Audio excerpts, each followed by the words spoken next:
বাংলাদেশের ক্রিকেট প্রশাসন এখন এক দোদুল্যমান সন্ধিক্ষণে। আমিনুল ইসলামের নেতৃত্বাধীন বোর্ডের পতনের পর ১১ সদস্যের অ্যাডহক কমিটির ব্যাটন কাঁধে নিয়েছেন তামিম ইকবাল। তদন্ত কমিটির প্রতিবেদনে উঠে আসা দুর্নীতির কালিমা মুছে বিসিবির ললাটে গ্রহণযোগ্যতার চন্দন লেপন করাই এখন তামিমের প্রধান ব্রত।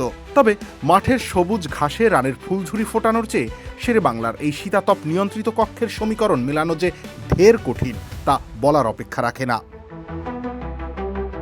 তামিমের এই অভিষেক মোটো কণ্টকমুক্ত নয়। ইতোমধ্যেই সদ্য বিদায়ী সাবেক সভাপতি আমিনুল ইসলাম বুলবুল তামিমের নেতৃত্বাধীন এই কমিটিকে অবৈধ বলে আইসিসির কাছে আবেদন জানিয়েছেন। বিসিবির এই পট পরিবর্তনের রেশ আছড়ে পড়েছে খোদ সংসদ ভবনেও। সরকারের পক্ষ থেকে একে শুদ্ধি অভিযান বলা হলেও বিরোধী শিবিরের বয়ানে এটা নিছক স্বজনপ্রীতি। পূর্ববর্তী বোর্ডের টি-20 বিশ্বকাপ বয়কটের আত্মঘাতী সিদ্ধান্তে বিশ্বমঞ্চে বাংলাদেশ এখন এক নিঃসঙ্গ দ্বীপ। আইসিসির দরবারে বাংলাদেশ এখন মিত্রহীন। পাকিস্তান ছাড়া কেউ নেই পাশে দাঁড়ানোর। এই কূটনৈতিক খরা কাটিয়ে আন্তর্জাতিক দরবারে বাংলাদেশের অবস্থান সুদৃঢ় করাই হবে তামিমের প্রথম অ্যাসিড টেস্ট।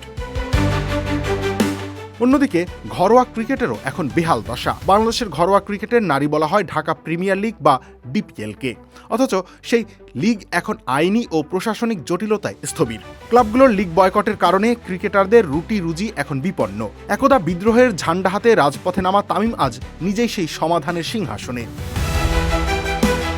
তামিমের অ্যাডহক কমিটির সবথেকে বড় লক্ষ্য হল আগামী ৩ মাসের মধ্যে একটা অবাধ, সুষ্ঠু ও সর্বজন গ্রাহ্য নির্বাচন উপহার দেওয়া। পূর্বসূরিদের মতো ক্ষমতার মোহে অন্ধ না হয়ে একটা আদর্শ গণতান্ত্রিক কাঠামো দাঁড় করানোই তার প্রধান চ্যালেঞ্জ। অনভিজ্ঞ একঝাঁক পরিচালক নিয়ে তামিম কি পারবেন বিসিবির রুদ্ধ দ্বারে স্বচ্ছতার জানালা খুলে দিতে? ফারুক আহমেদ থেকে বুলবুল। কোনো অধিনায়কই প্রশাসক হিসেবে বিসিবির তপ্ত উইকেটে থিতু হতে পারেননি। এবার আরেক সাবেক অধিনায়ক তামিমের পালা। উইলো ছেড়ে এই প্রশাসনিক অরাজকতায় তিনি কতটা ধৈর্য আর প্রজ্ঞার পরিচয় দিতে পারেন তার উপরেই নির্ভর করছে লাল সবুজ ক্রিকেটের ভবিষ্যৎ লিগ্যাসি। রবিউল ইসলাম রনি, খেলা ৭১।